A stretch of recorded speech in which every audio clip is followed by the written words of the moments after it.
Саламатсыздар ма? Модульдік теңсіздіктер. Модульдік теңсіздіктерді қалай шығарамыз? Егер модульдік функциядан санымыз үлкен болса, яғни модульдік функциямыз саннан кіші болса, онда біздің функциямыз дәл солай ашамыз. Екіншісін таңбасын өзгертеміз де минус а дейміз. Кіші болса жүйе болады. Үлкен болса модульдік функциямыз дәл солай жақшасы жазамыз. Сосын теңсіздіктің бағытын өзгертеміз де минус а дейміз. Бірақ бұны жиын дейміз. Және бұл ереже қатаң болса да, қатаң емес болса да орындалады. Маңызды емес бұл жерде. Қатаң еместігі. Маңыздысы тек қана бұл сыртында тұрған санымыз теріс емес болу керек. Енді шығарып көрейік. Міне. Бізде x-1 2-ден кіші болсын. Бірінші x-1 дейміз, кіші 2-ден деп дәл солай жазамыз да, екіншісі бағытын өзгертеміз де минус 2 дейміз. Бұл бізде жүйе. Енді шығарайық. Не істейміз? Мына жерде 1-ді қосамыз, мына жерде де 1-ді қосамыз. Сонда x кіші 3-ден, x үлкен минус 1-ден жүйе. Қиылыстырайық.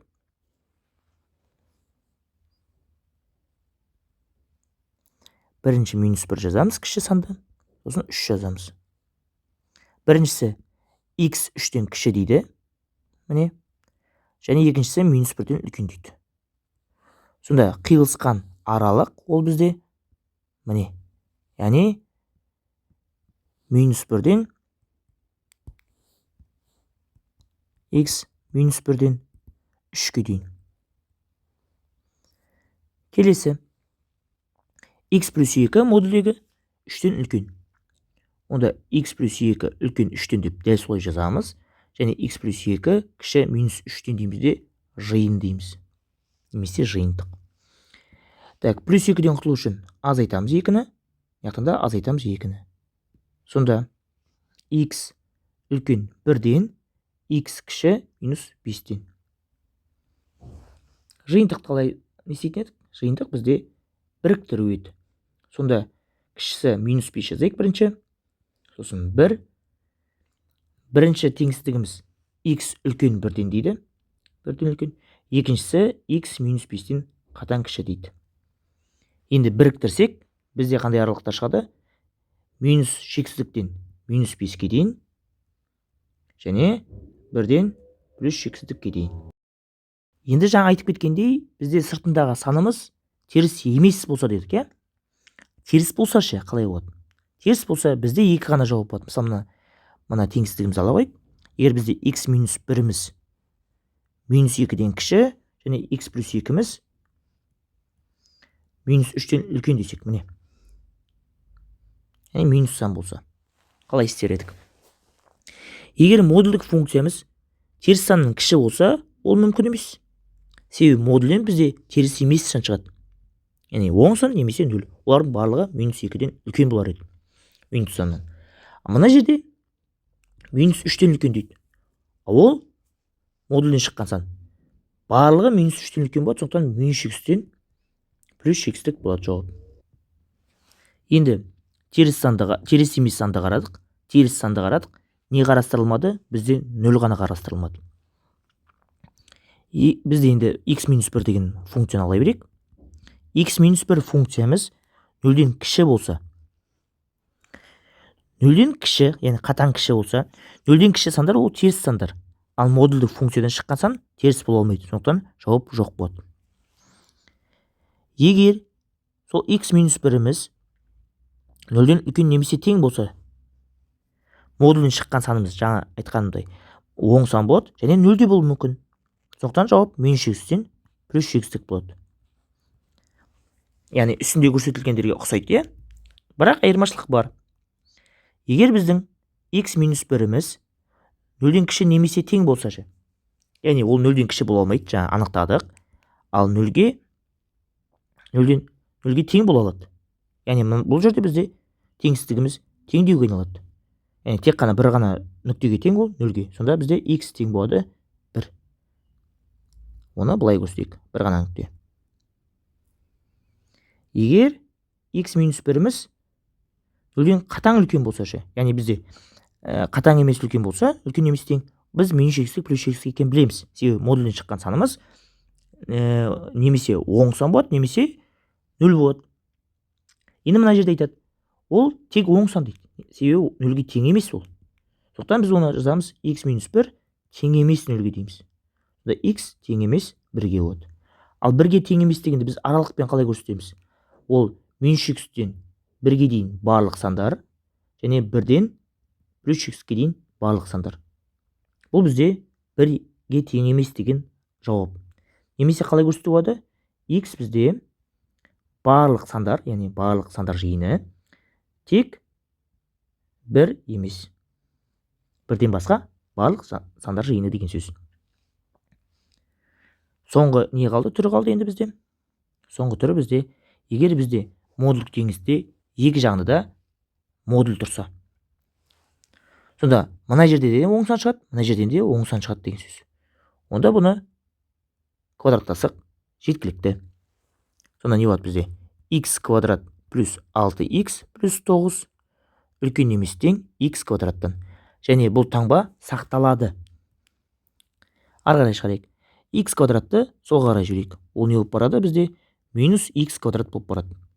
Сонда x квадрат минус x квадрат плюс 6x плюс 9 үлкен емес тең 0-ден. Сонда 6x үлкен емес. Плюс 9 үлкен емес тең 0-ден. 9 солға қарай, оңға қарай жүрейік. Сонда 6x үлкен емес тең минус 9-дан. Енді x тау үшін біз екі жағында 6-ға бөлеміз. Сонда біздің жауабымыз x үлкен емес тең минус 9 бөлінген 6-дан. Ол 3-ке қысқарады, x үлкен емес тең минус 1,5 болады. Яғни жауап бізде минус 1,5-тен плюс x-тікке дейін. Сонда біз не айттық? Мына жерде оң сан болса, мына жерде де оң сан болса, біз квадратта болады дедік. Тоқтай тұрыңыз. Жаңа ең бірінші көрсеткен сандарымызда бізде бұл жерде де оң сан, бұл жерде де оң сан ғой. Сонда квадраттасақ есеп шыға ма екен? Көрейік. Квадраттайық. Сонда x квадрат минус 2x плюс 1 кіші 4-тен. Солға қарай жібереміз. X квадрат минус 2x плюс 1 минус 4 кіші 0-ден. Сонда x квадрат минус 2x минус 3 кіші 0-ден екен. Енді бұл бізді квадраттық теңестік. Сіз дискриминант бірінші теңестіріп аламыз теңдеуге. Сосын дискриминантпен сіз түбірлерін табасыз. Мен жіктеу әдісімен таба қойын, және ол біздің түбірлеріміз 3 және минус 1 екен. Сонда минус 1 және 3. Бізде қатаң теңсіздік, нүктелер іші боялмайды. Сосын біз мұна теңдеуге қарай қойық, теңсіздікке қарай қойық. Сол x-тің орнына бір сан қойық, мұна аралықта жатқан. Ол бізде 0 бола қойсын. Мысалы 0 міне жерде. 0-ді қоя қойық. X квадрат әрқайсысын x-тің орнына 0 қоятын болсақ, бұл бізде 0 болады. Бұл 0 болады. Сонда бізде минус 3 кіші 0-ден болады. Яғни минус 3 0-ден кіші, минус 3 шығады. Сонда бізде минус екен. Сонда қалған екі бөлігі плюс. Қайттан айтайыншы мені. Каскілік жасай қоямыз. Сонда енді өз суретім жасайық. Минус 1, 3. Бізде қатаң теңсіздік болғасын іші боялмайды. Енді біз мына теңсіздікке қараймыз да, x-тің орнына минус 1 мен 3-тен басқа кез келген сан қоямыз. Ол 0 бола қойсын. Яғни екінің арасында 0 бола қойсын. Сонда минус 0-дің квадраты минус 2 көйтілген 0, минус 3. Мұны екі бізде 0, сонда минус 3-тің өзі қалады. Сонда осы аралық бізде теріс сан шығады екен функциядан. Қалған екі жағы бізде плюс болады да. Жауабымыз бізде 0-ден кіші керек. 0-ден кіші ол міне аралық. Сонда жауабымыз x бізде минус 1-ден 3-ке дейін. Екіншісін қарайық. Бұны да квадраттаймыз. Квадраттаған кезде бізде x квадрат плюс 4x плюс 4 үлкен 9-дан. оң жаққа сол жаққа аударып жіберейік 9-ды. Сонда минус 5 үлкен 0-ден болады. Бұны теңдеуге айналдырамыз. Және жіктейміз. Енді сіз немен дискриминантпен шығарасыздар. Сонда сізде минус 5 пен 1 шығу керек. Өз суретімен жазамыз. Минус 5 және 1. Бізде тағы да қатаң теңсіздік, іші боялмайды. Және тағы да орнына сан қойып. Тағы да біздің нөліміз қойып, екінің арасында орналасқан. Нөлді қойсақ, арасы бізде тағы да минус шығып тұр екен. Қалған екеуі плюс болады да.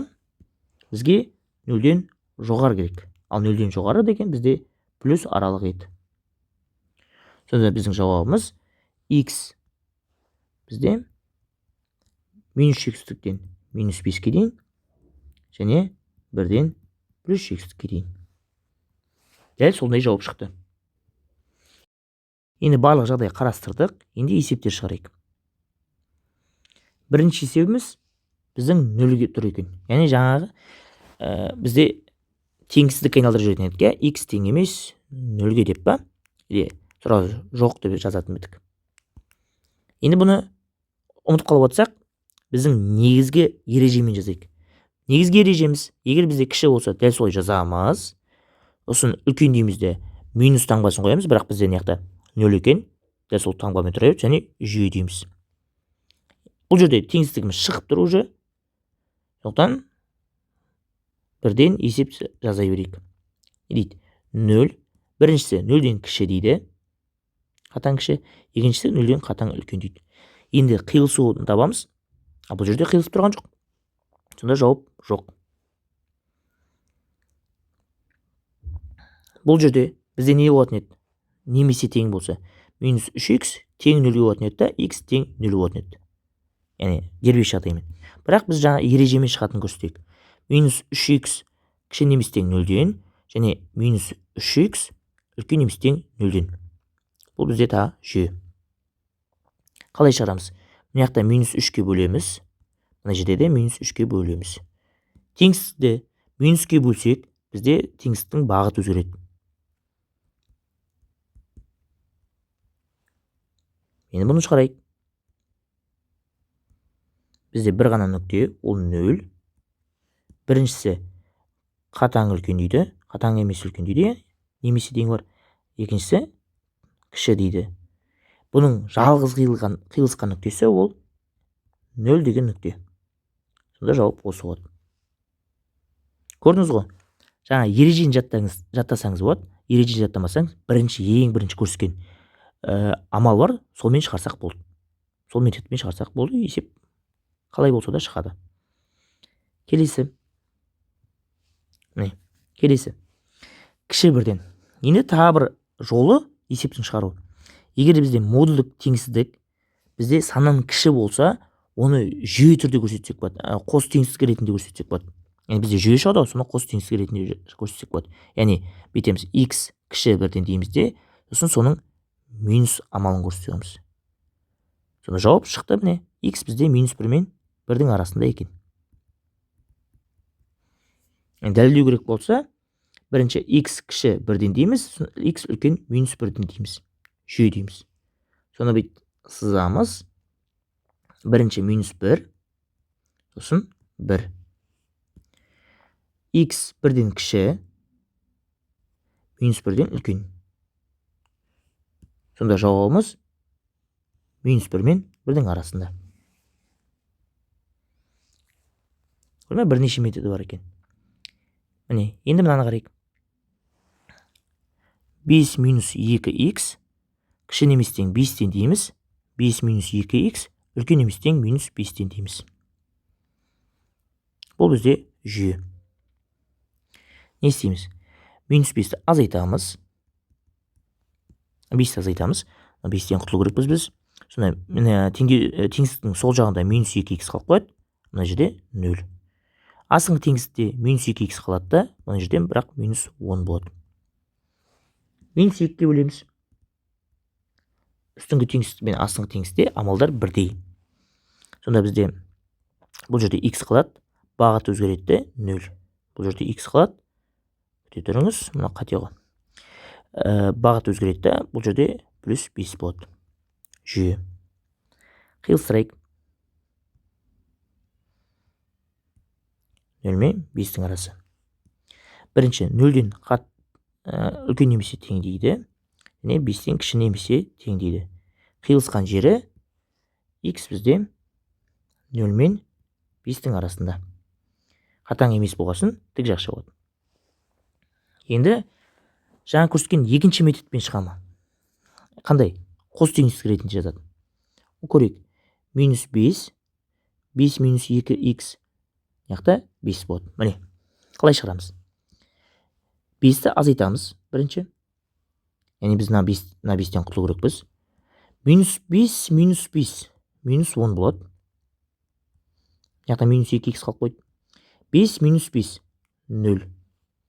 Енді минус 2-ден құтыламыз. Қалай құтыламыз? Минус 2-ге бөлеміз. Бөлген кезде 3 жағында бөлеміз. Минус 10-да минус 2 бөлгенде 5. Минус 2x-те минус 2 бөлгенде x. 0 минус 2 бөлгенде 0. Сосын бізде бағыты өзгереді. Сонда мынау жауап шығады. Қандай метод бар еді бізде? Квадраттау. Квадраттасақ қалай болады? Квадраттасақ. Так, не қысям екен. Ығыстыр жіберейін бірінші. Бізде не болады? 25 минус 20x плюс 4x квадрат. Кіші немесе тең 25-тен. 25-ті жіберейік. Сонда не болады?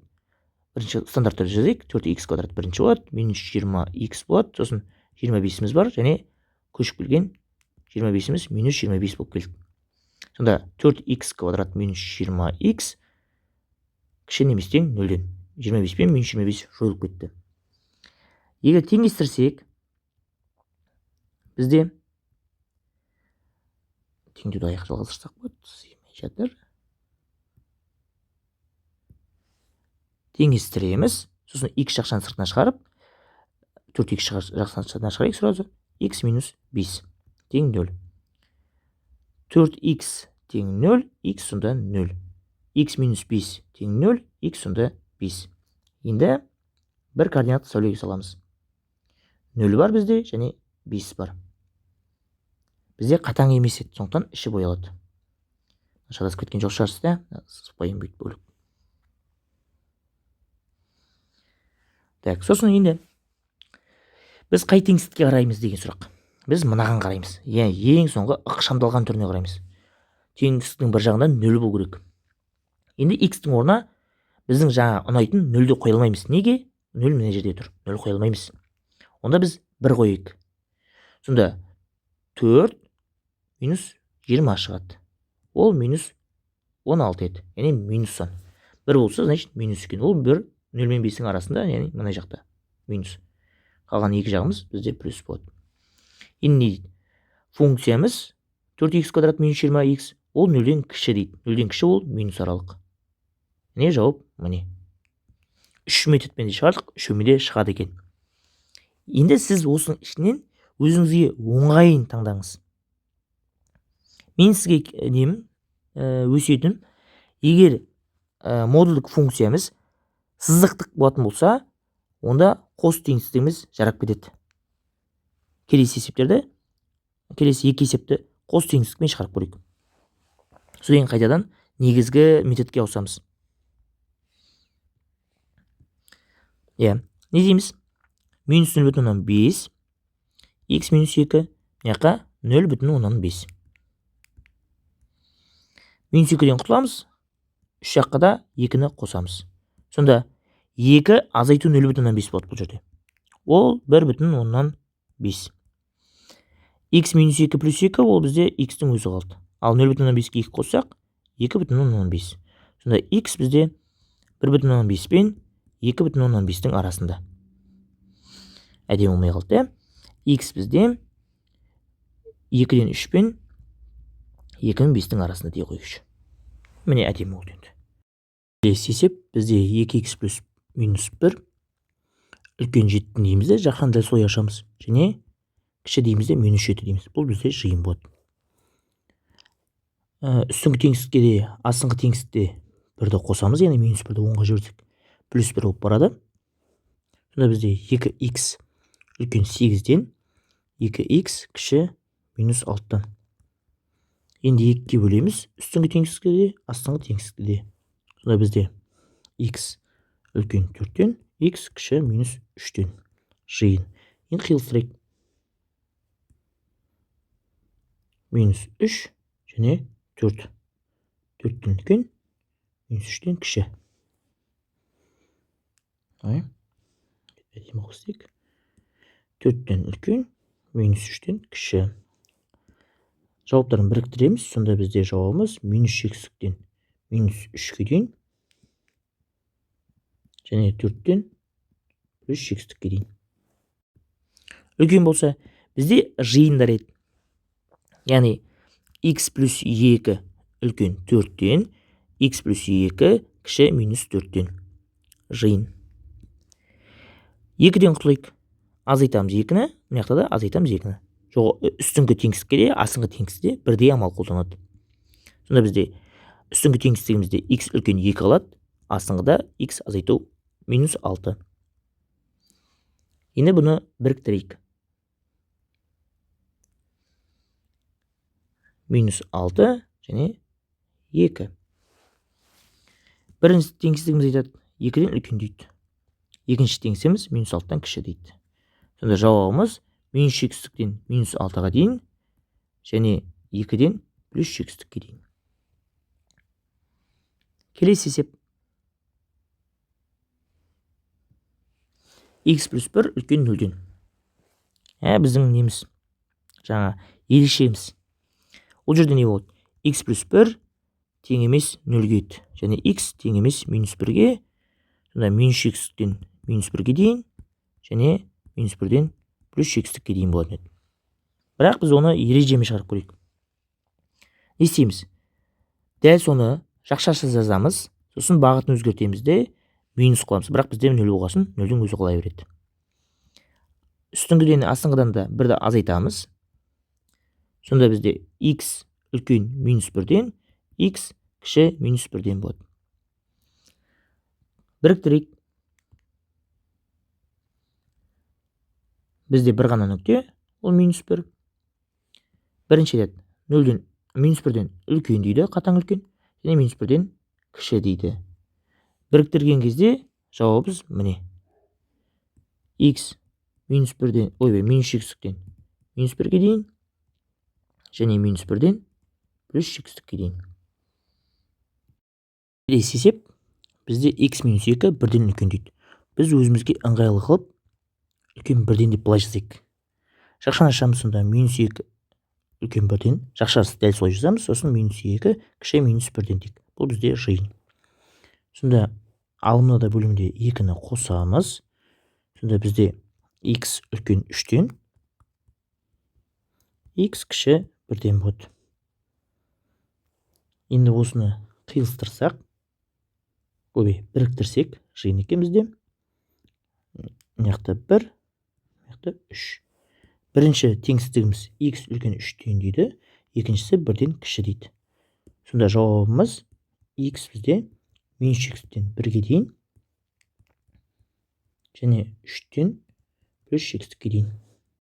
Бұны жаңағы дербес жағдаймен шығара қойайық. x минус 1 тең емес 0-ге деп. Сонда не болады? X тең емес 1-ге болады да, жауап x бізде минус шексіздіктен 1-ге дейін және 1-ден плюс шексіздікке дейін болады. Келесі есеп. x минус 1 үлкен 1-ден. Жаңа айтқандай жақшаша жазамыз. Жақшаны алып тастап, сосын бағытын өзгертемізде минус 1 дейміз. Бұл бізде тағы да жиын. Минус 1-ді 10-ға жібереміз, ол плюс 1 болып барады. Сонда x үлкен 2-ден x кіші 0-ден болады. Біріктіреміз. 0 және 2. Бірінші x үлкен 2-ден, сосын екіншісі 0-ден кіші дейді. Сонда аралығымыз қандай болады? Минус шексіздіктен 0-ге дейін және 2-ден плюс шексіздікке дейін. Жауап шықты. Келесі есеп.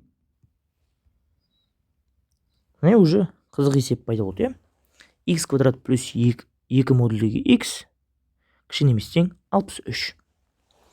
Бұл жерде жаңа айнымалы енгізген жақсы. Бірақ бірінші нәрсе айтып кетейік. Модульдегі x-тің квадраты ол x квадратқа тең. Осыны айта кеткен жөн. Яғни бұл неге? Себебі мына жақтан да оң сан шығады, мына жерден де оң сан шығады. Екі бірдей. Сондықтан біз мына x-ті модульдегі x-тің квадраты плюс 2 модульдегі x деп, және 63-ті сол қарай жіберейік. Минус 63 деп, кіші нөлден дейік. Енді жаңа айнымалы енгіземіз. Модульдегі x-ті біз a дейік. Сосын ұмытпаймыз. A бізде оң сан. Немесе 0. 0 болмайды яқты. Енді жаңа айнымалы енгіздік. Есеп басқаша болады уже. a квадрат 2a минус 63 кіші немесе тең 0-ден. a квадрат плюс 2a минус 63 тең 0-ге деп шығарайық. Бұны сіз дискриминантпен екі түбірін табасыз. Ол қандай түбірлер? a плюс 9, a минус 7. Яғни a бізде минус 9 болады, a бізде 7 болады. Енді орнына қойайық. Енді бұлай не болады? Минус 9, 7. Мына теңсіздік қараймыз. a-ның орнына осы екі саннан бөлек кез келген сан қоямыз. Мысалы 0. 0-ді қойсақ, a квадратымыз 0, 2a-да 0 болады. a-ның орнына 0 қойып жатырық. Сонда минус 63-тің өзі қалады екен. Сонда 0 деген аралығымыз сияқты 0, ол бізде минус болады. Қалған екеу плюс. Не ұмыттық? Бізде қатаң емес еді. Сондықтан іші боялады. Яғни бізге 0-ден кішісі керек. Онда біздің аралығымыз міне. Минус 9 бен 7-нің арасы шықты. Енді біз a-ның орнына не қоямыз? A-ның орнына біз модульдегі x-ті қойық. Модульдегі x-іміз минус 9 бен 7-нің арасында екен. Бірақ модульдегі санымыз бізде оң сан ғой. Минус 9-дан минус сан бола алмайды ғой вообще. Яғни сонда біз айтсақ болады, модульдегі x-іміз 7-ден кіші деп айтсақ болады. Міне. 7-ден кіші болса, как раз осы аралыққа түседі. Тек наяқтан 0-ден осы аралықта болады, конечно. Бірақ, ладно. Енді осы шығарайық. Бұл бізде кіші болса, қос теңсіздікпен шығару болады. Онда жауабымыз шыға келеді. X бізде минус 7 мен плюс 7-нің арасында. Ұмытпаймыз. Мына a бізде ол модульдік x қай жақта орналасқан көрсетеді. А мынау x-тің өзі қай жақта орналасқан. Шатаспаймыз. Келесі есеп.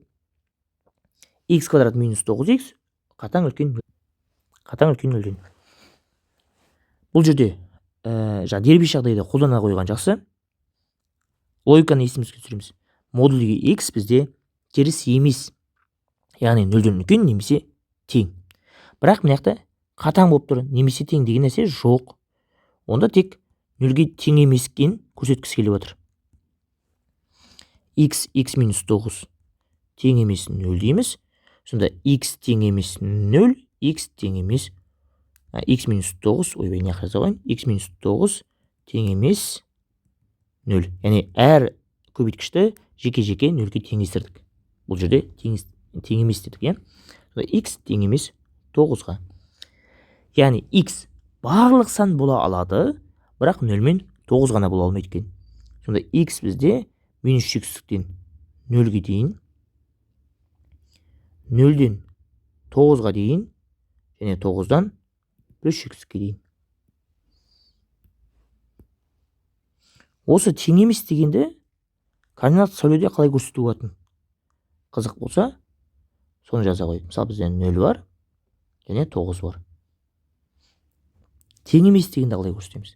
Тең емес дегенде барлық аралық бар дейміз де, бірақ мына екеуіне тең емес. Яғни ішін боямаймыз.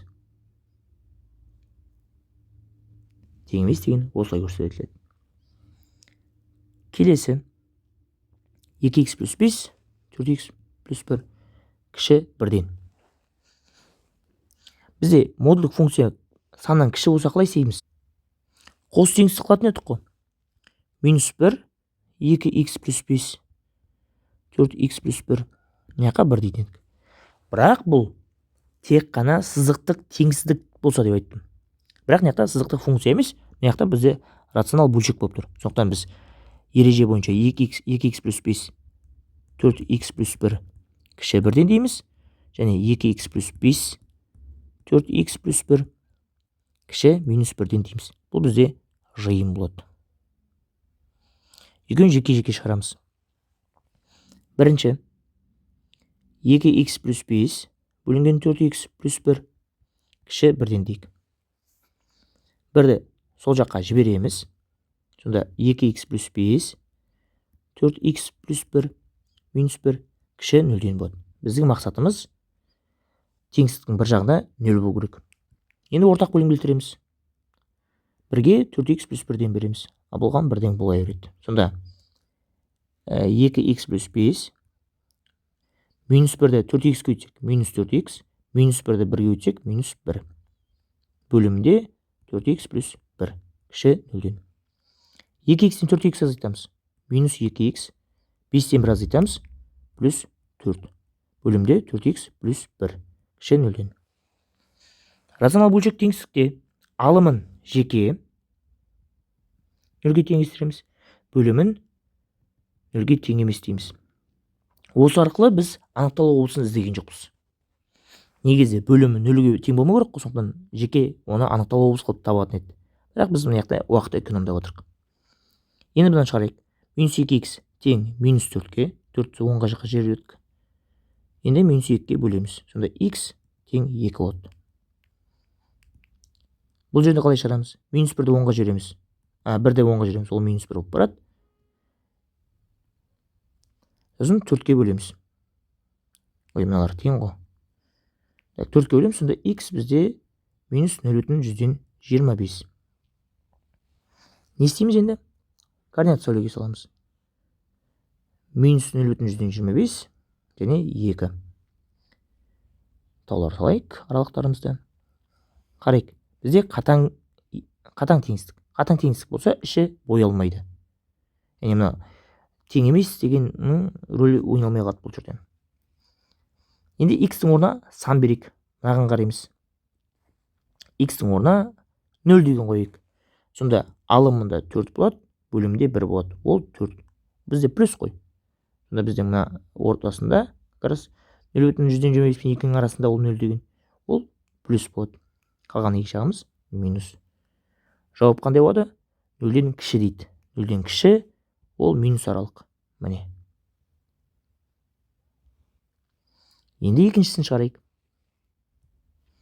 Екіншісі дәл сондай, бірақ бірден дұрыс жазыппын ғой. Бірден үлкен деген ғой. Қызылмен белгілеп қойдым. Қатемді.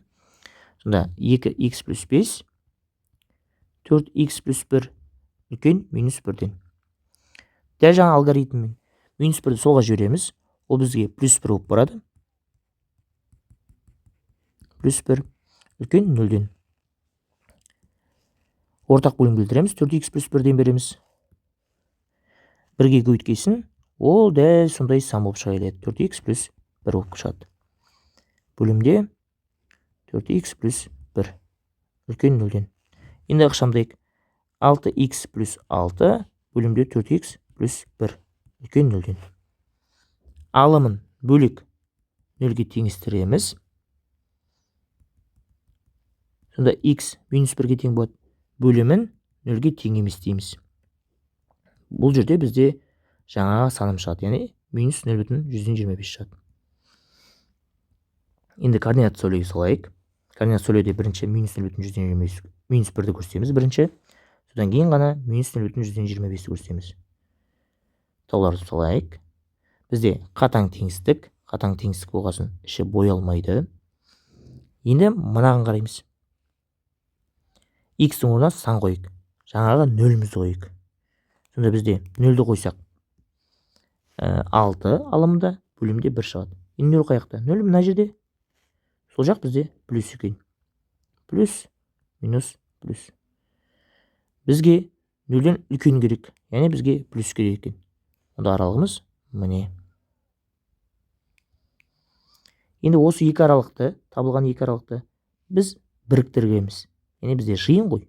Біріктіреміз. Сонда бізде қандай нүктелер шықты? Бізде ең кішісі минус 1. Минус 1. Содан кейін минус 0,125. Сосын 2 деген нүктелер шықты. Бірінші аралығымыз минус 0,25-тен кіші және 2-ден үлкен. Екіншісі минус 1-ден кіші және минус 0,125-тен үлкен. Қарап отырсақ, барлық аралық шықты. Бірақ тек қана 0,125 деген нүкте жоқ екен. Сонда біздің жауабымыз қандай болады? Минус x-тен минус 0,125-ке дейін және минус 0,125-тен плюс x-ке дейін болады жауабымыз. Себебі міне, минус x пен минус 1-дің аралығы бар ғой, екеуінде бар. Жиын болса, біреуінде болса жарайды, жауап болып қабылданады. Минус 1 мен минус 0,125-дің арасы. Біреуінде бар, үстіңгі сызықта бар, қабылданады. Минус 0,125 мен 2-ке дейін бар, 2-ден плюс x-ке дейін бар. Тек қана минус 0,125 ғана жоқ. Енді басқа нүктелерді неге алмадыңыз? Неге алдыңыз? Себебі минус 1 астында болмағанымен үстінен бар да сол толықтырып отыр сол жауапты. 2-де дәл сондай. Үстінде болмағанымен астында ол 2 бар. Ол нүкте. Сондықтан сонымен толықтырып отыр. Тек қана толықпай қалып жатқаны минус 0,125. Сонда жауабымыз бізде x минус x-тен минус 0,125-ке дейін және минус 0,125-тен плюс x-ке дейін. Осы аралықта жатыр. Келесі есеп. x минус 2,100,675 плюс x минус 4,227 кіші неместе 2,902 дейді. Теңістіктің қанша бүтін шешімі бар дейді. Және бұндай есепті қалай шығарамыз? Бұндай есепті біз аралықпен шығарамыз. Ең қиын есептердің бірі. Түріне қараймыз енді. Бұлай. Қалай шығарамыз? Бірінші нөлдерін табылайық. X минус 2,675 тең 0, x 2,675. Зор айттым. 4 минус 4,227 тең 0-ге x тең 4,227. Бізде 2 нүкте шықты. Сол 2 нүктені координат сөйлей көрсетеміз. Қалай көрсетеміз? Міне 1, 2, 3 сызық кетсін. Бізде 2 нүкте шықты. Бізге 3 сызық керек. Бірінші x минус 2,675 дейік. Екіншісіне x минус 4,227 дейік. Мына жақта нүктеміз 2,675, жақта 4,227. Енді қарайық. Біз мына жақшаның іші теріс шыға ма, оң шыға ма, соны анықтау керекпіз. Егер бізде x-іміз 2,675-тен кіші болса, яғни мына аралықта болса, екі жақшаны да тексерейік. Қайсы оң сан бола ма, минус теріс сан бола ма екен? Мысалы, минус 3 болсын. Минус 3 деген сан болсын. Минус 3 не қойсақ, ол минусымыз қосылады да, яғни минус таңбасы қойылады. Минус 5,675 шығатын еді. Мына жақта минус қойсақ, минус 7,227 шығады. Яғни екеуде теріс сан шығады екен. Егер x-іміз 2 мен 4-тің арасында болса ше, мына аралықта болса, мысалы 3 болсын. Бірінші жақшамыз 3 минус 2,675 ол бізде 0,325 шығады. Яғни оң сан шығады. Ал мына жерден кіші саннан үлкен сан азайтып отырық. 3 минус 4,27, 4,027. Ол бізде минус болады. Енді 4-тен үлкен сан қоятын болсақ, 10 деген сан қоятын болсақ, мысалы, мына аралық 4,227-тен үлкен сан қойып отырық. Онда бірінші жақшамызда, екінші жақшамызда оң сан шығады. Ол не үшін керек бізге? Ол былай. Егер біз x 2,675-тен кіші болған кезде, мына жақшамыз минус болады, ал модульден шыққан сан плюс болу керек болса, тек оң болу керек болса, оны тағы да минуске көбейтеміз. Яғни жақшаны ашқан кезде теріс қылып ашамыз, минуске көбейтіле башылады. Мына жерде де дәл сондай болады. Егер минус болса мына аралығымызда. Сонда біздің бірінші жақшамыз минус x плюс 2,675 болады. Екінші жақшамыз минус x плюс 4,227 болады. Ол кіші болу керек 2,902-ден. Минус x пен минус x бізде минус 2x береді. 2,675-ті 4,227-ге қосатын болсақ, бізде қандай сан шығады? 2, 9, 6. 6,902 екен. Кіші көрек, кіші немесе тең 2,902-ден. 6,902-ні оң жаққа жіберейік, ол минус болып барады. Сонда 2,902-ден 6,902-ні азайтсақ, бізде минус 4 шығады. Сонда минус 2x кіші немесе тең минус 4 болып тұр екен. Минустен құтылу үшін минус 2-ге бөлейік. Сонда x үлкен немесе тең 2-ден болады. Енді осы екеуін қиылыстырайық. Қиылыстырғанда қалай болады?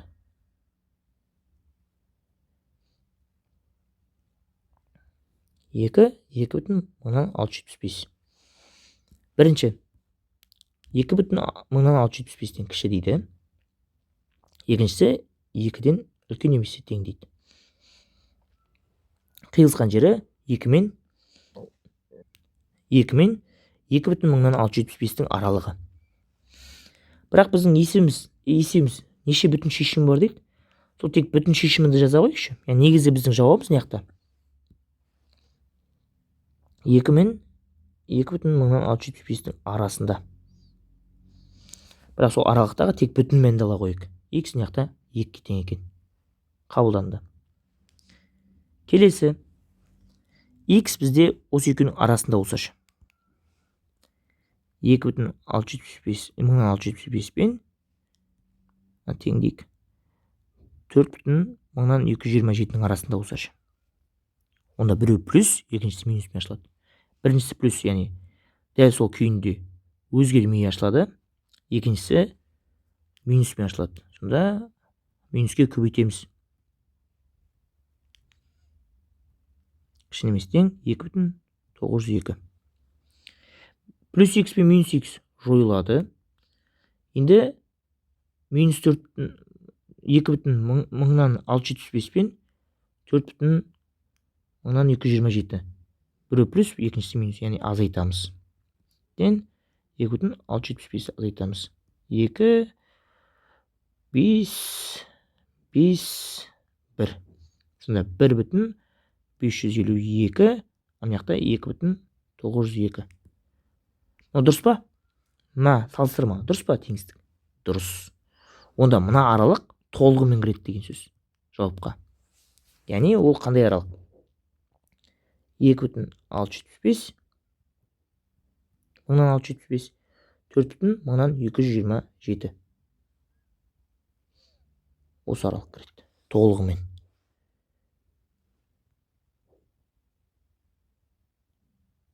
Енді олардың арасында, яғни есептің тапсырмасы бойынша, қанша бүтін шешім бар?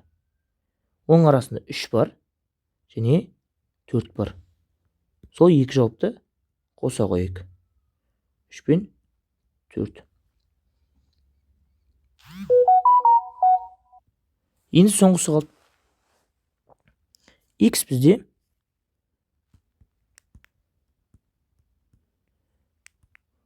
4,227-тен үлкен болсашы.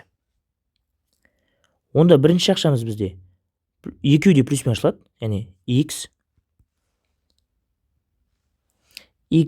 минус 2,675 плюс x минус 4,227 кіші немесе тең 2,902 деп осылай ашылады. X пен x бізде 2x береді. Минус 2,675 пен минус 4,227 бізде не беретін еді? Минус 6,902.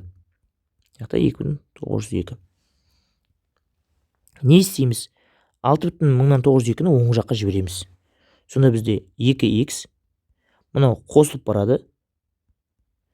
Сонда бізде 9,804 болады. Оны 2-ке бөлейік. 2-ке бөлгенде x бізде неше болады? 4,902 болады. Енді ол мынадан үлкен ба? Иә, үлкен. Қабылдайықшы. Ойбай, үлкен. Мына қиылыстырамыз ғой әлі. Қиылыстырайық. Сонда 4,227 неяқта? 1227. 4,902. Бірінші x 4,227-тен үлкен, екіншісі 4,902-ден кіші. Я, осы аралық кіреді жауапқа, дұрыс кіреткен. Бірақ олардың арасында ешқандай бүтін сан жоқ. Осы екеуінің арасында ешқандай бүтін сан жоқ. Сонда бізде неше бүтін сан шықты? 2 шықты, 3 шықты, 4 шықты. Сонда жауап 3 бүтін шешім бар.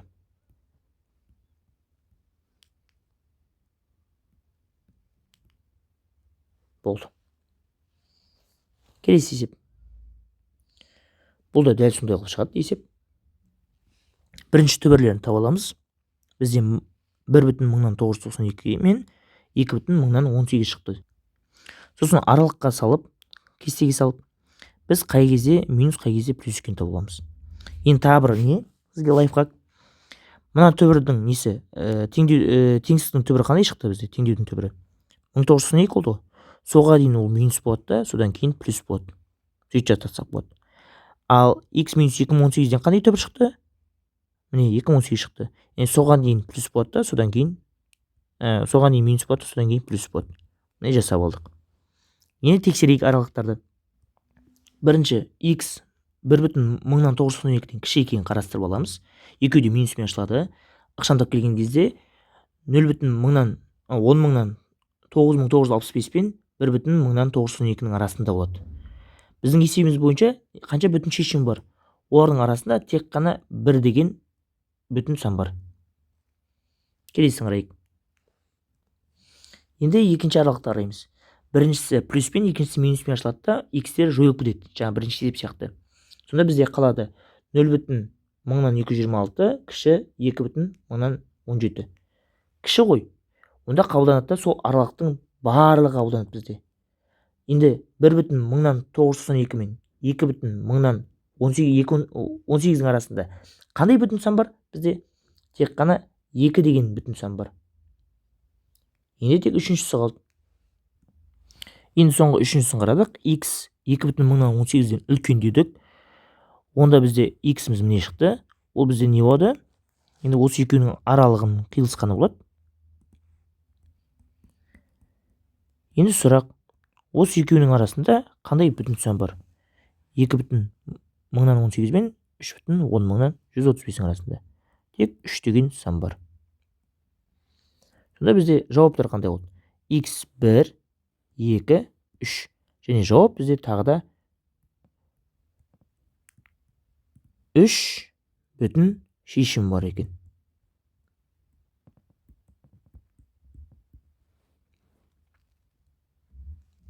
Келесін қарайық. Келесі мына есепті жаңаларға ұқсайтын болғасын, сізге тек шешімін көрсетіп отырмын.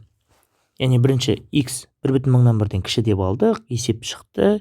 Сонда бізде ықшамдалды минус 2-ге бөлген кезде мына жерде бағыт өзгеріп кетеді. Содан кейін бізде x үлкен нөлден болады. Үлкен емес тең нөлден болады. Сосын екеуінің қиылысқан жері ол міне. Соны не істейміз? Олың арасында қандай бүтін шешімдер бар дейміз? 0 мен 1 ғана бар екен. Келесі 1,1 мен 2,2-ның арасында болса, онда біріншісі плюспен ашылады да, екіншісі минуспен ашылады. Ықшамдалып, бізде 1,1 3,3-тен кіші немесе тең болады. Ол бізде дұрыс. Ол аралық бізде дұрыс болады. Сондықтан бізде осы 1,1 мен 2,2-ның арасында барлық жауаптар дұрыс болады. Енді есептің жауабы бізде қанша бүтін шешім бар олардың арасында? Бізде тек қана 2 бар. Ең соңғысы x бізде 2,2-ден үлкен болса, онда екеуі де плюспен ашылады. Ықшамдалған кезде міне түрі. Сосын 2x кіші немесе тең 6,6 болады, және 2-ге бөлсек x кіші немесе тең 3,3.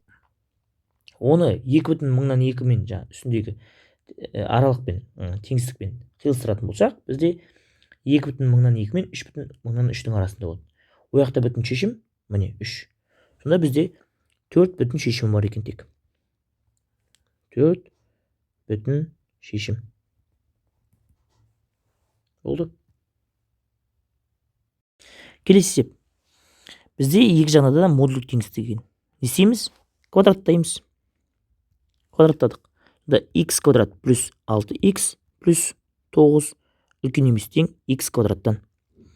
X квадратты мына жаққа, 9 мына жаққа жіберейік. Жаңа шығарған есеміз емес пе?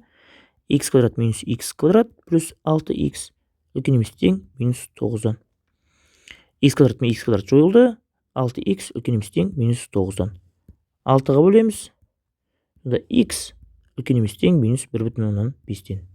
Жауап минус 1,5-тен плюс шексіздікке дейін. Келесі есеп. Дәл жағындай квадраттаймыз. Бізде не болады? 4x квадрат плюс 12x плюс 9 мына жағында 9x квадрат минус 6x плюс 1. Бір жаққа жинектейік. Біз оң жаққа жинектейік. Сонда 0. 9x квадраттың қасына 4x'іміз минус 4x квадрат болып келеді.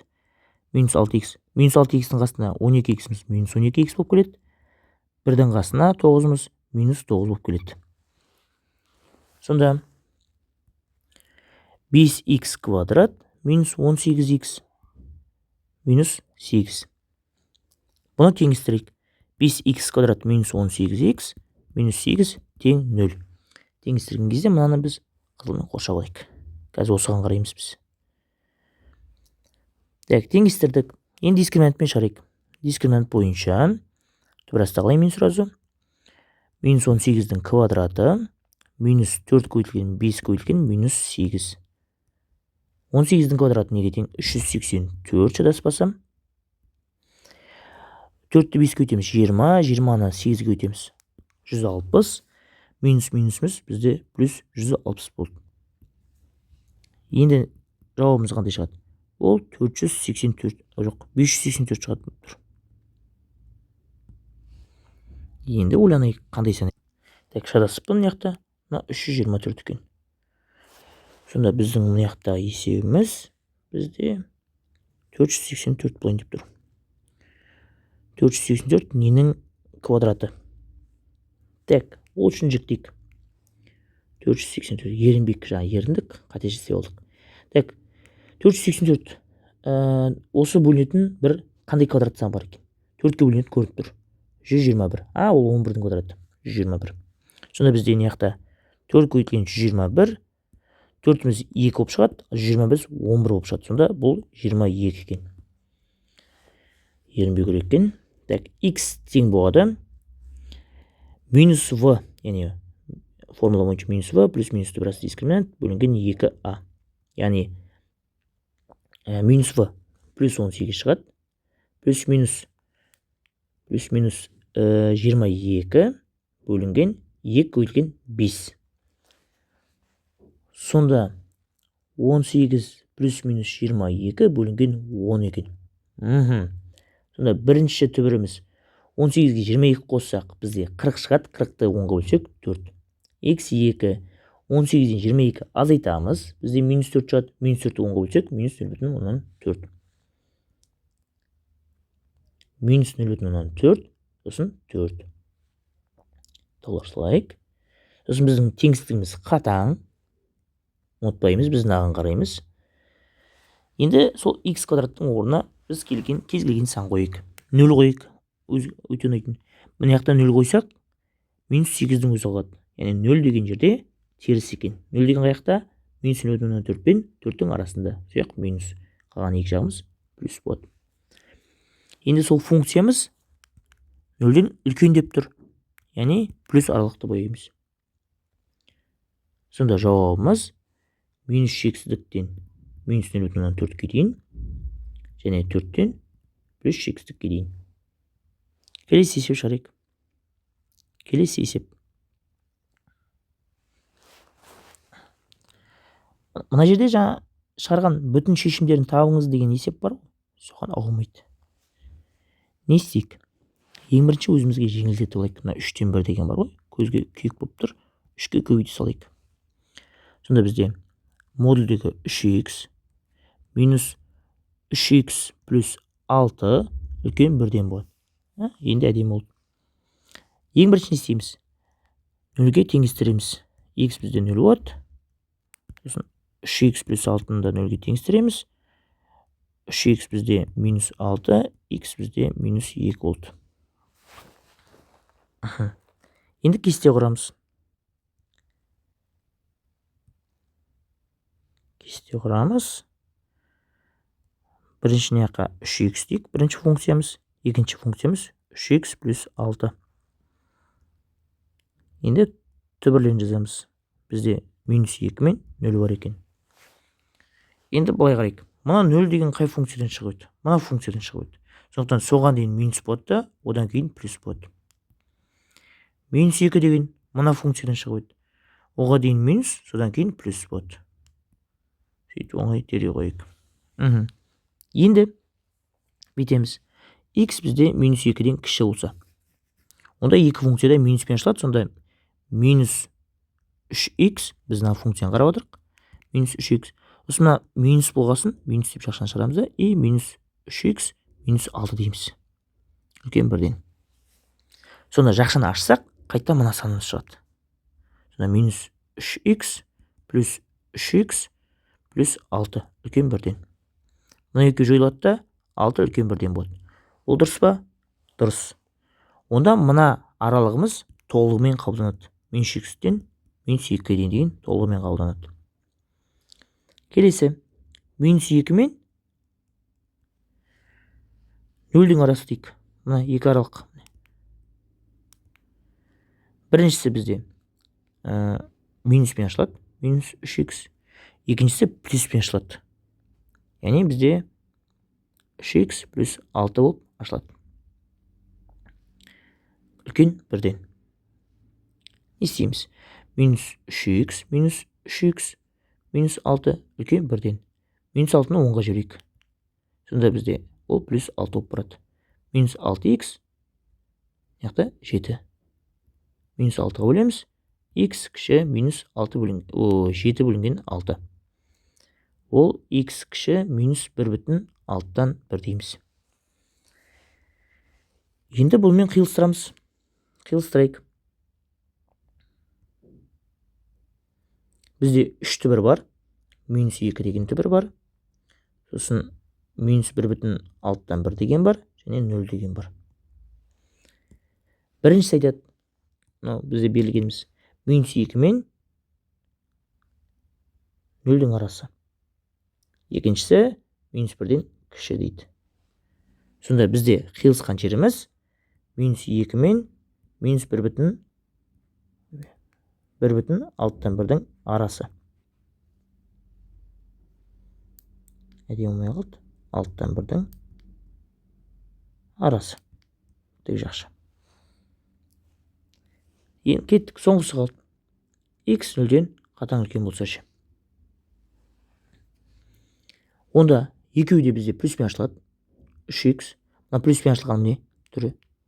Минус 3x минус 6 үлкен 1-ден. 3x пен минус 3x жойылады. Сонда қалды минус 6 үлкен 1-ден. Минус 6 1-ден үлкен ба? Жоқ. Значит, бұл аралық тіпті қабылданбайды. Сонда бізде екі аралық қана қалды. Минус 3x-тен минус 2-ге дейін, минус 2-ден минус 1,6-дан 1-ге дейін. Енді осы екі жауапты не істейміз? Біз осы екі жауапты біріктіреміз. Мына таңбаға қарамаймыз. Егер біз мынандай қылып аралық қосылатын болсақ, біз оны міндетті түрде біріктіру керекпіз. Енді біріктірейік. Бірінші аралық саламыз, аралықтарда. Сосын түбірлерін салайық. Минус 2 бар бізде. Сосын минус 1,6-дан 1 бар. Бірінші минус 3-тен минус 2-ге дейін. Екіншісі минус 2-ден минус 1,6-дан 1-ге дейін. Енді біріктірейік. Біріктіргенде жауап қандай шығады? Жауап бізде минус 3-тен минус 1,6-дан 1-ге дейін болады. Неге? Себебі мына жақта 2 деген тоқтамаймыз 2-ге. Себебі мына үстінде 2 болмағанмен астындағы 2 іші боялып тұр ғой. Сол толықтырып жіберіп 2-ге тоқтамай кеттік. Оның алдында 2 жоқ еді міне үстінде. Соны астындағы 2-мен жауап қылып қабылдадық. Сондықтан тоқтамаймыз. Минус 3-тен минус 1,6-дан 1-ге дейін деп жазамыз. Жауап осы. Келесі деп шығарайық. X плюс 1 минус 2-ден минус x үлкен болса. Біз бұны екі жағын квадраттай алмаймыз. Неге? Себебі бұл модульде тұрған жоқ. Бұл минус сан да болуы мүмкін. Біз білмейміз. Яғни бізде мынандай болып тұрса да, біз оны квадраттай алмас едік. Себебі біз x-ті білмейміз. Минус сан шығар. Біз не істейміз? X плюс 1 бізде оң сан деп бір қарастырамыз. X плюс 1 оң сан болса, онда наш ақша бізде оңға башылады. Яғни x плюс 1 үлкен минус x-тен болып ашылады. Минус x-ті солға, 1-ді оңға жіберейік. Сонда не болады? X минус x плюс x болып барады. Мына минус 1 болады. Сонда 2x үлкен минус 1-ден, x үлкен минус 2-ден 1-ден болады. Енді мынамен қиылыстыру керекпіз. Мына теңсіздікпен. Ол жерде не шығатын еді? Егер біз табатын болсақ. 0-ден x үлкен минус 1-ден еді. Минус 1-ден үлкен, минус 2-ден 1-ден үлкен екеуін қиылыстырайық. Так. Бірінші минус 1 жазылады, сосын минус 2-ден 1 жазылады. Бірінші деді, міне, минус 1-ден үлкен. Екіншісі минус 2-ден 1-ден үлкен дейді. Сонда қиылысқан жері бізде минус 2-ден 1-ден плюс x-ке дейін. Енді екінші қарастыратын нәрсеміз x плюс 1-іміз бізде кіші болса 0-ден. Онда ол минус болып ашылады. Минус болып ашылады, минус x, минус 1 үлкен минус x-тен болады. Минус x солға, 1-ді оңға жіберейік. Сонда минус x плюс x болып барады. Яқта минус 1-іміз 1 болып барады. Артса таралып дейінші. Сонда мына 0 болады. Мына жерде 1. 0 1-ден үлкен ба? Жоқ, қабылдамаймыз. Сонда бізде тек қана бір ғана жауап шықты. Міне. Біз қандай қате жібердік? Біз деген екеуінде біз x плюс 1 0-ге тең дегенді қабылдаған жоқпыз. Соны алған жоқпыз. Мынау қалып қойды бізде. Ол үшін біз біреуіне бүйтіп қатаң емес теңсіздік қою керек едік. Біз мынаған қойшы. Да, міне 0-ді де қарастырдық. Все. Енді жауабымыз дұрыс. Минус 2-ден 1-ден плюс x-ке дейін. Келесіне кеттік. Келесі есеп.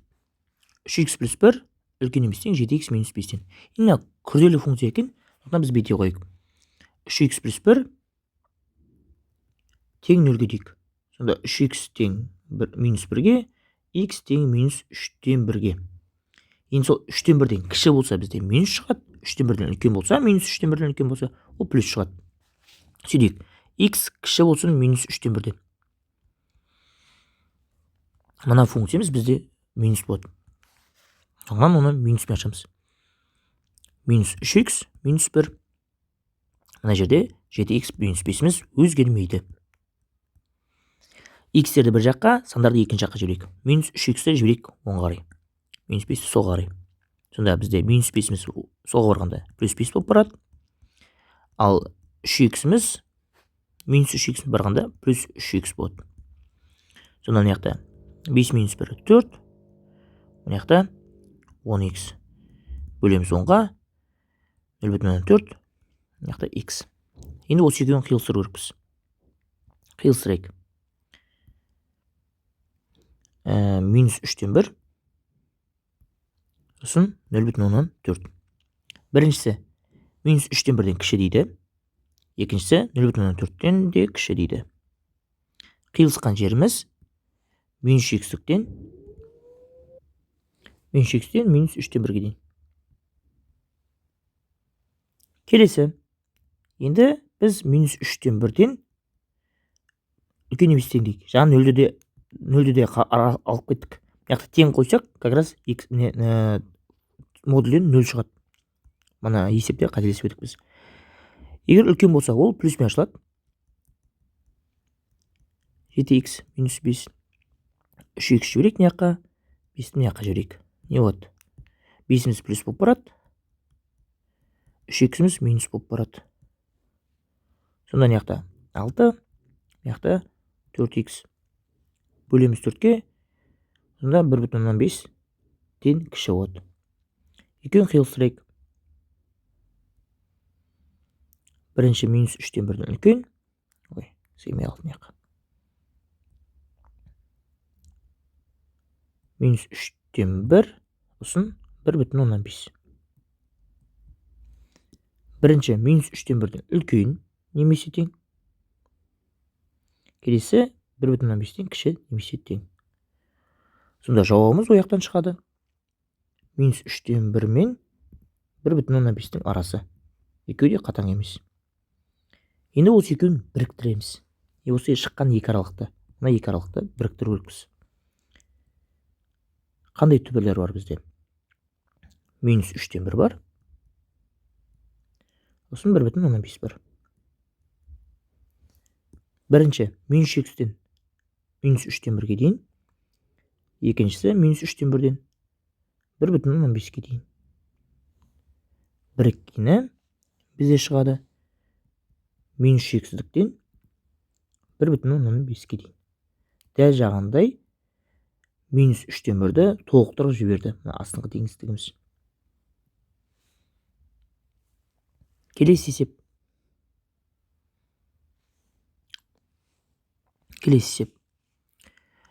Бұл жерде де дәл сондай. X минус 3-ті 0-ге теңестіреміз. X тең 3 болады.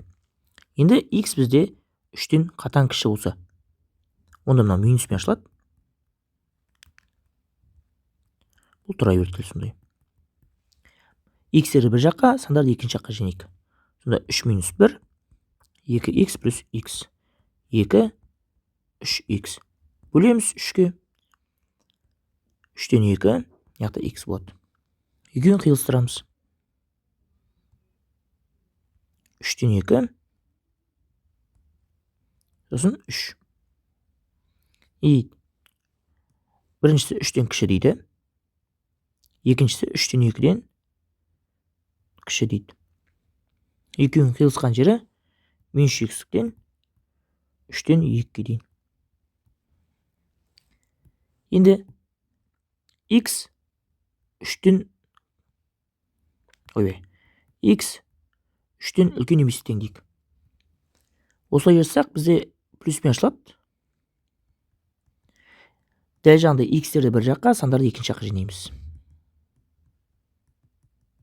Сонда минус 4, яқта x.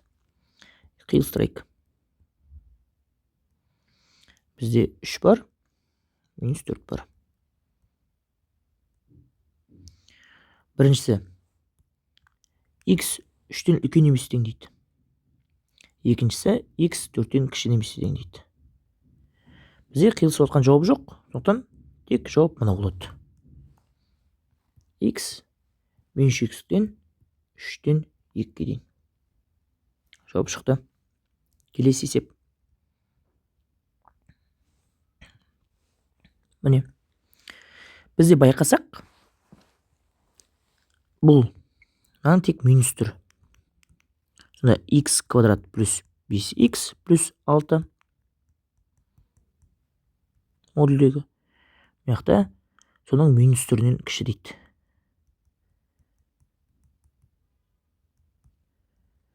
Ол қашан болады минус түрінен? Қашан кіші болады? Енді санның модулі өзінің минус түрінен қашан кіші болуы мүмкін? Мысалы, біз любой бір сан қойықшы. 5x плюс 6-ның орнына любой бір сан қойықшы. Тексеріп қарайық. Мысалы, 5 болса ше. 5 емес 7 дейікші. 7 болса ше. Ол минус 7-тен кіші бола ма? Жоқ, бізден яқтан 7 шығады. Яқтан 7 шығады. Минус 7 болады. Оң сан минус саннан кіші бола алмайды. Келіспейді екен 7. Минус 7 қойсақшы. Сонда минус 7 болады да. Яқта 7 шығады. 7 шығады. Орын алады екен. Яғни 7 7-тен кіші емес, бірақ тең. Яқта немесе тең деген бар ғой. Сонда бізде x квадрат плюс 5x плюс 6-ның орнына кез келген теріс сан қоятын болсақ, есебіміз шығады. Енді 0-ді қарайықшы. Яғни оң сан қойсақ шықпайтын болды, 0-ді қойсақшы. 0-ді қойсақ та шығады екен. Сонда біздің неміз, теңдеуіміз былай жаза қоямыз. Кіші немесе тең 0-ден деп. Яғни теріс сан болса да болады, және 0 болса да болады. Осы есеп шығара қоямыз тек қана.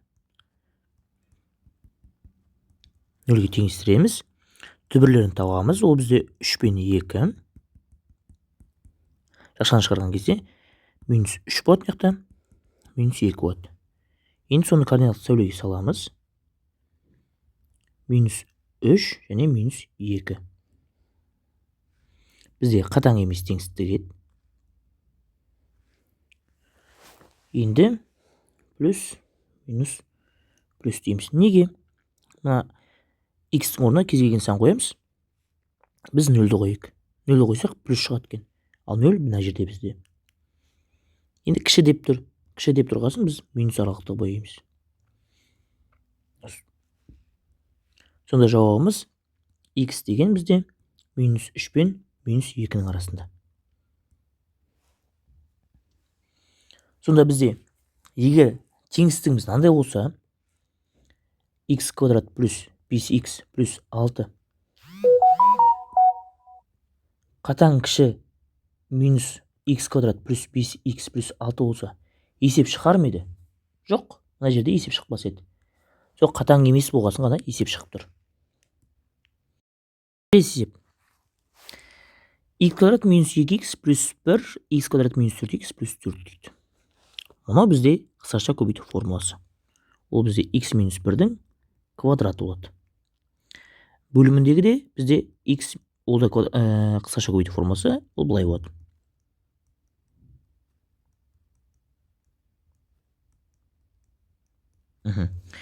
Енді қарап отырсақ, біздер мына модульдегі ішіндегі функциямен мына квадраттың астындағылар бірдей болып тұр, ұқсап тұр. Бірақ x пен минус 1-дің орнына ауысқан екен. Біз не істей аламыз? Біз мына квадраттың ішіндегі нәрсені минуске көбейте аламыз арқайын.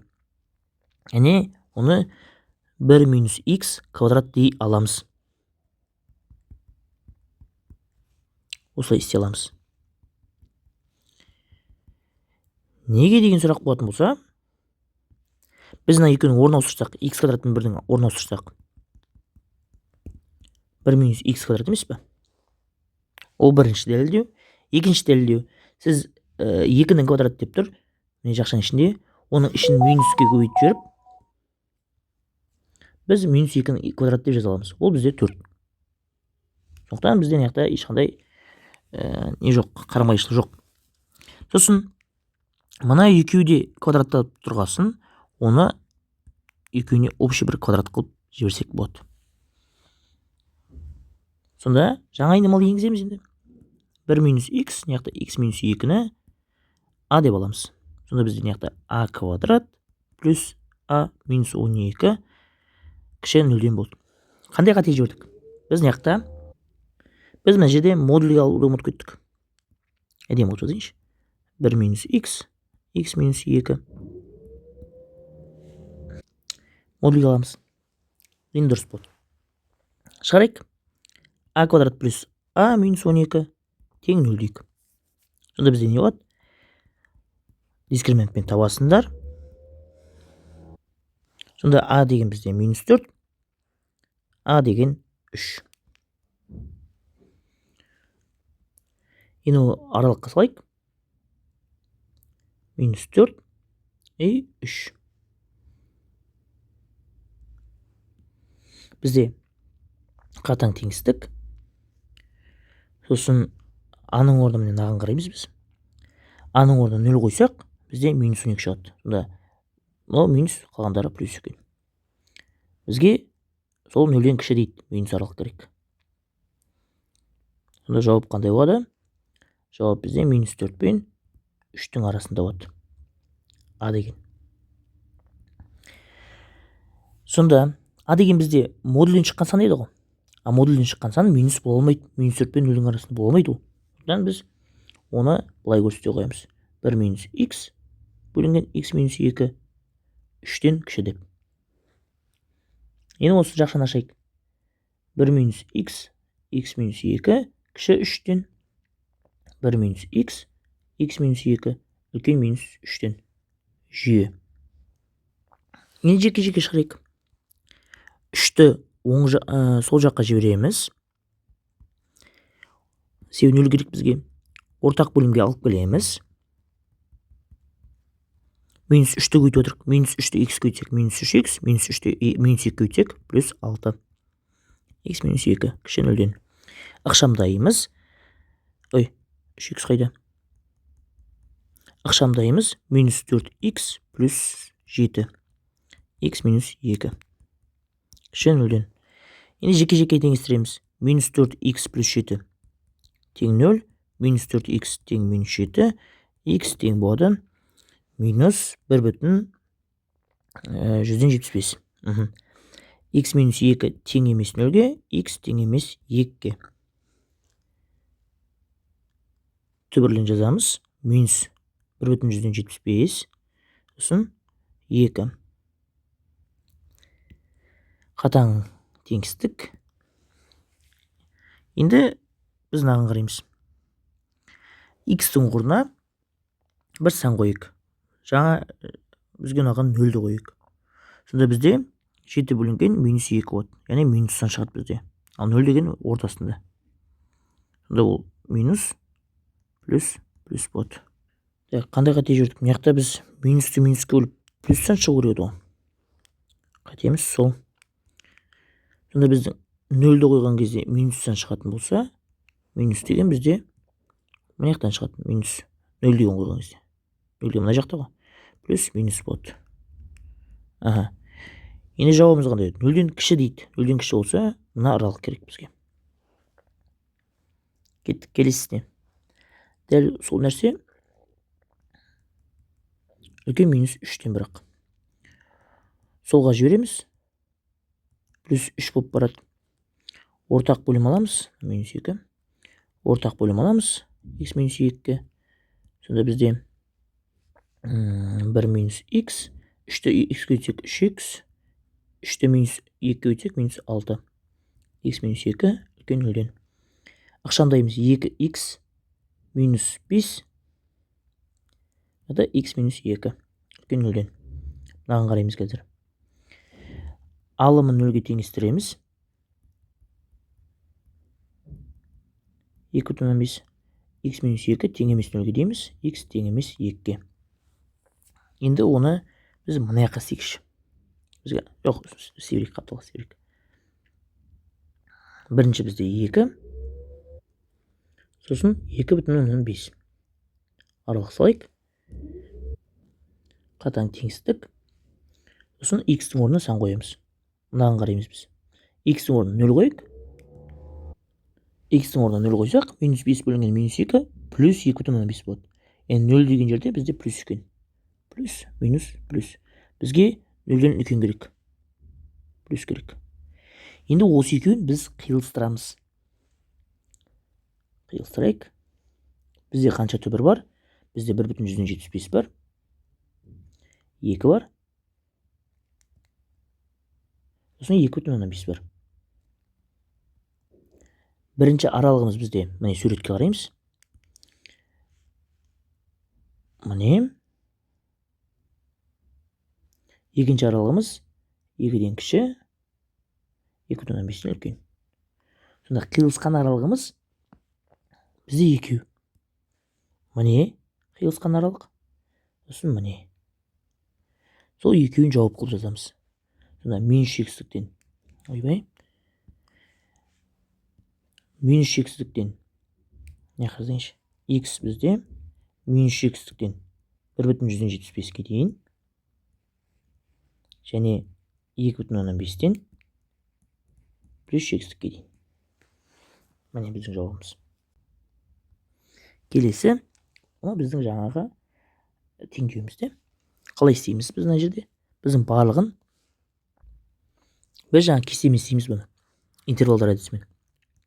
X плюс 2 тең 0, X тең минус 2. 5x минус 2 тең 0, 5x тең 2, X тең 0,4. 3x плюс 4 тең 0, 3x тең минус 4, X тең минус 1,3-тен 1. Жазып алдық. Енді кесте құрастырамыз.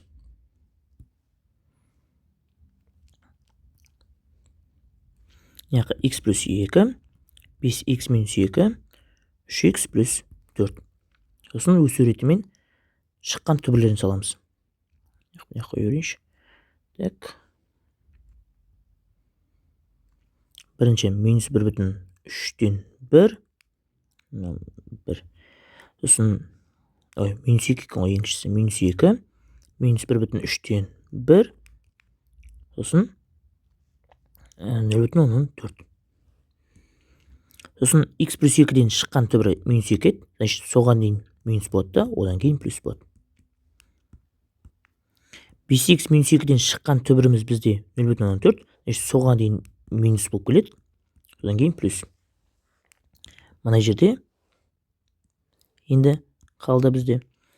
Мынадан минус 1,3-тен 1 шықты. Значит, соға дейін минус, одан кейін плюс. Енді жаңа жақшаны ашамыз солай. Не істейміз? Бізде неше аралық шығады? Бізде 1, 2, 3, 4 аралық шығады екен. Бірінші аралығымыз x минус 2-ден кіші. Онда бірінші жақшамыз минус болып ашылады. Бірінші x плюс 2-міз минус x минус 2. Келесіде минус болып ашылады. Соңғысы да минус болып ашылады. Енді ықшамдаймыз. Минус 6x минус 2 плюс 2 жойылып кетті. Минус 3x минус 4. Минус 6x не яққа, 4-ті мына яққа жіберейік. Сонда бізде 4 минус 3x плюс 6x болады. Сонда 4 яқта 3x. 3-ке бөлеміз. X 1,3-тен 1-ден кіші. Екеуін қиылыстырайық. Қиылыстырған кезде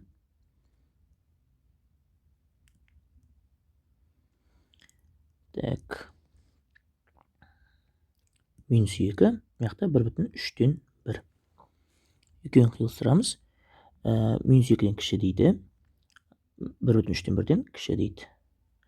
Сонда жауабымыз яқта минус шексіздіктен минус 2-ге дейін екен. Келесі аралықты қарайық. Келесі аралықты қарайық. Келесі аралығымыз бізде минус 2 мен 3-тен 1-дің арасы. X бізде минус 2 мен минус 1,3-1-дің арасы. Сонда біз не болады? Бірінші ақшамыз міне плюспен ашылады екен, қалған екеуі минуспен ашылады екен. Сонда x минус x плюс 2 болады. Қалғандары минус 5x плюс 2 минус 3x минус 4. Ақшамдайық.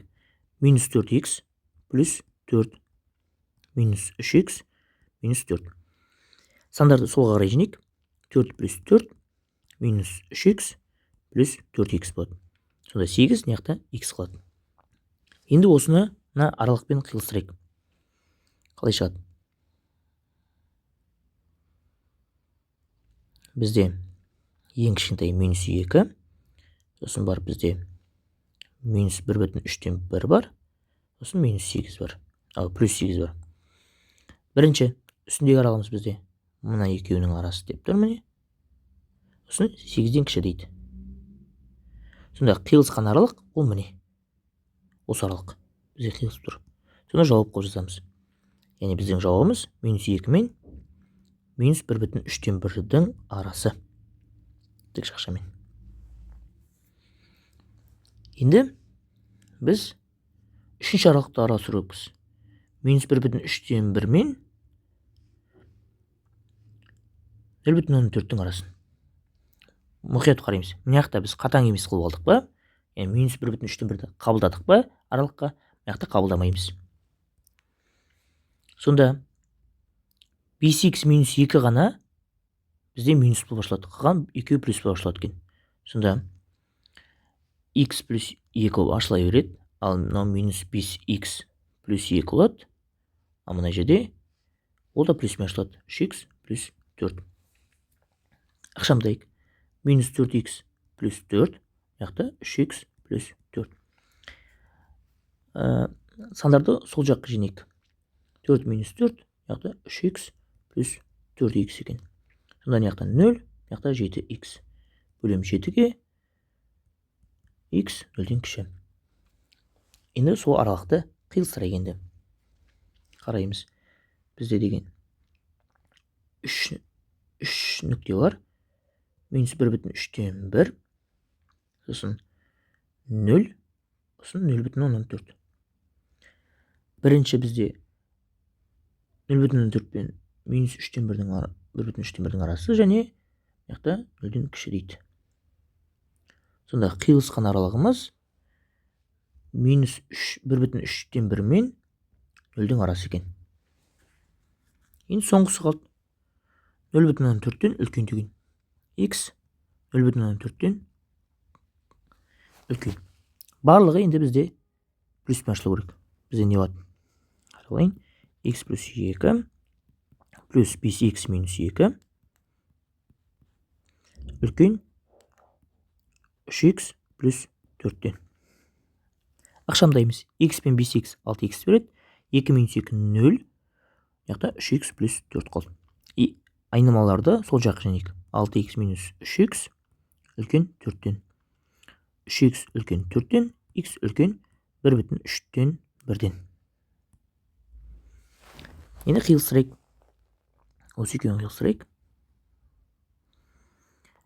Бізде 0,4 бар. Және 1,3-тен 1 бар. Біріншісі 0,4 пен плюс 6-ке дейін. Байқадыңдар ма? Бізде неяқта қатаң қылып алдық па? Неяқта қатаң емес қылып аламыз уже. Екіншісі 1,3-тен 1-ден үлкен. Сонда жауабымыз бізде 1,3-тен 1-ден плюс 6-ке дейін. Енді осы 4 жауапты біз біріктіру керекпіз. 1, 2, 3, 4. Сол 4 аралықты біріктірейік. Бізде қандай нүктелер шығып тұр? Минус 2 ең кішісі. Минус 2. Осы минус 1,3-тен 1. Сосын қандай бар? Так. Плюс 1,3-тен 0 бар. Сосын плюс 1,3-тен 1 бар. Күте тұр. Мынау 4-ке бөліп жатырық қой біз. 0,175 қой.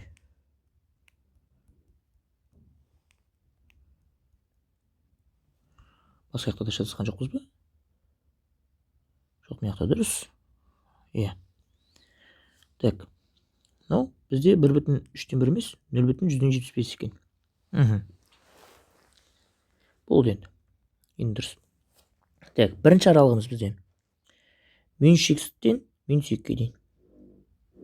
Екінші аралығымыз 2-ден -1,3-тен 1-ге дейін. Үшінші аралығымыз -3-тен 1-ден 0-ге дейін.